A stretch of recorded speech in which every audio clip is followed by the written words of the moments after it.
ನೀವು ಮಾಡ್ತಿರೋ ಅಫರ್ಮೇಷನ್ ನಿಮಗೆ ಫೇಕ್ ಅಂತ ಅನ್ನಿಸ್ತಾ ಇದ್ರೆ ನೀವು ಮಾಡ್ತಿರೋ ಮಿಸ್ಟೇಕ್ ಇದು. Yes, it's true.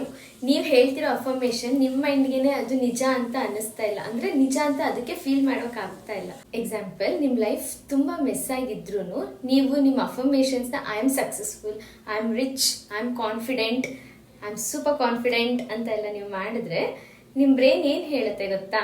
But is it true? ಇದು ನಿಜ ಅಲ್ಲ ಅಲ್ವಾ ಅಂತ ಕೇಳುತ್ತೆ ಅದು, ರೈಟ್? ಬ್ರೈನ್ಗೆನೆ ನಿಮ್ಮ ಅಫರ್ಮೇಷನ್ ಫೇಕ್ ಅಂತ ಅನಿಸುತ್ತೆ. ಅದಕ್ಕೇನೆ ಎಕ್ಸ್ಟ್ರೀಮ್ ಅಫರ್ಮೇಷನ್ ಯೂಸ್ ಮಾಡೋ ಬದಲು ಬಿಲೀವಬಲ್ ಅಫರ್ಮೇಷನ್ಸ್ನ ಯೂಸ್ ಮಾಡಿ. You can say things like I am improving every day, I am learning to trust myself, I am becoming more confident step by step. See the difference?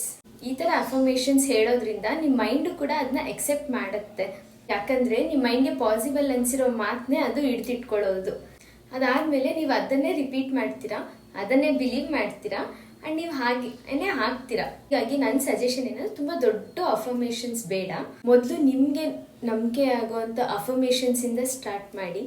So ಅವಾಗ ನಿಮಗೂ affirmations ಹೇಗೆ work ಆಗುತ್ತೆ ಅನ್ನೋದು ನಿಮಗೂ ಗೊತ್ತಾಗುತ್ತೆ. And yes, practical tips ಅಫರ್ಮೇಷನ್ಸ್ಗಾಗಿ please do follow my channel and subscribe to my channel. Thank you.